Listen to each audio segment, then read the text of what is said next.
छोटा सा छोरा करोना के टेम अनाथ हो गया। माँ और बाबू दोनों चल बसे। गांव के बाहर एक बाबा जी का डेरा था, उसके द्वार पे जाके खड़ा हो गया। बाबा जी कहने लगे, बेटा क्या नाम है? बोला, मेरे माँ ने बाप कौन नाम रखेगा मेरा? अच्छा बेटा, तू मेरे पास रह जा और मेरा नाम, बेटा तेरा नाम रामदास रख देंगे, मतलब राम का दास, राम की सेवा करेंगे। अच्छा महाराज जी। और छोरा बाबा जी के साथ रहने लग गया। मंदिर में पूजा पाठ का काम करा करता और राम नाम बजा करता। और भी शिष्य थे। कुछ दिन बाद महाराज जी ने वृंदावन घूमने का प्रोग्राम बनाया और कहने लगे कि पीछे से देखभाल कौन करेगा अब डेरे की, पूजा पाठ का जिम्मा कौन लेगा?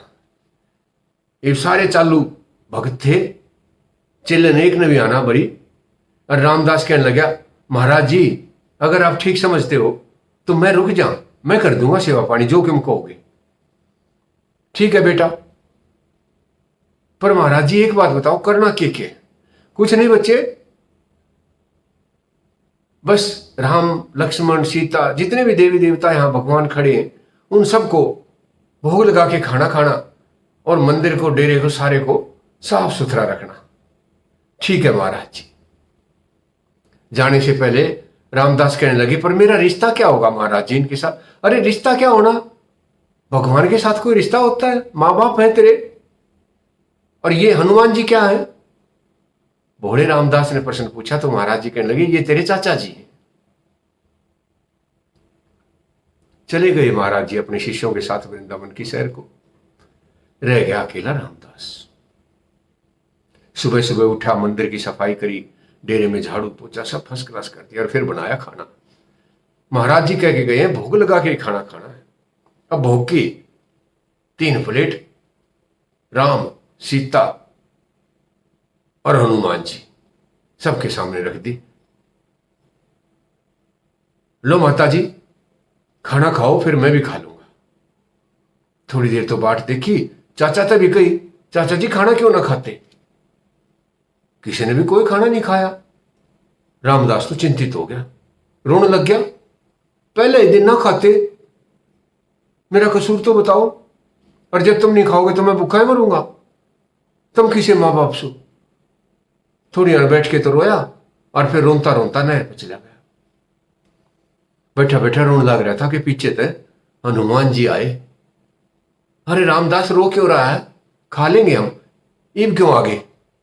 जब मैं कहूं था जब ना आए। और रामदास ने जब खाना खाया, जब तीनों ने भोग स्वीकार कर लिया। कितनी गजब की बात है। सेवा करता रहा, रोजाना साफ सफाई और भोग लगा के खाना खाता। और एक दिन बैठे बैठे सोचने लग गया, घर कुंडों में तो सारे काम करया करें, ये माँ बाबू और चाचा सारे दिन अड़े ठाली रहने लग रहे, ये क्यों ना करते? और जा खड़ा हुआ,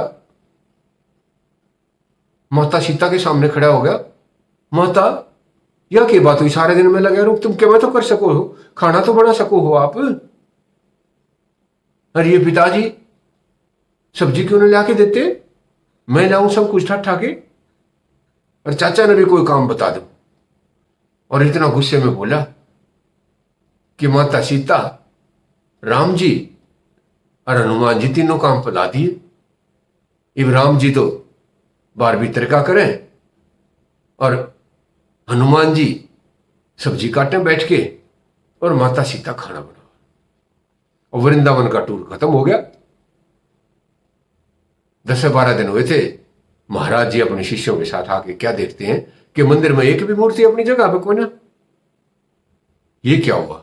रामदास इतना इतना लापरवाह तो नहीं हो सकता कि मंदिर में चोरी हो जाए।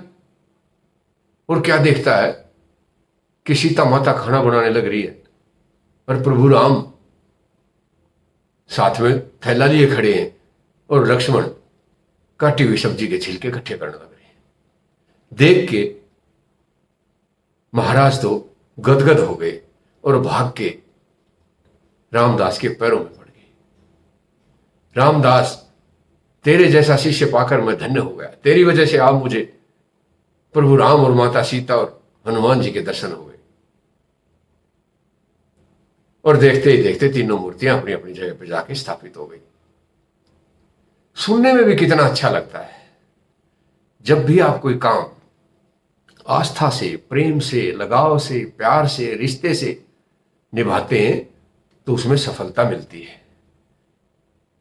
कहते हैं जब हम मन लगा के काम करते हैं तो सारी दुनिया, सारी जन्नत, सारा जहां आपके साथ होता है। और जब हमारी नीयत में खोट होता है ना,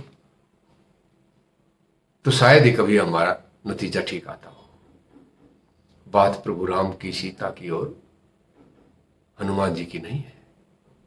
बात है लगन से काम करने की, एक रिश्ता बनाने की। अपने काम के साथ अगर हम रिश्ता बना लें तो भले ही आप टीचर हो, भले ही आप किसी दफ्तर में अधिकारी हो, भले ही आप राजनेता हो,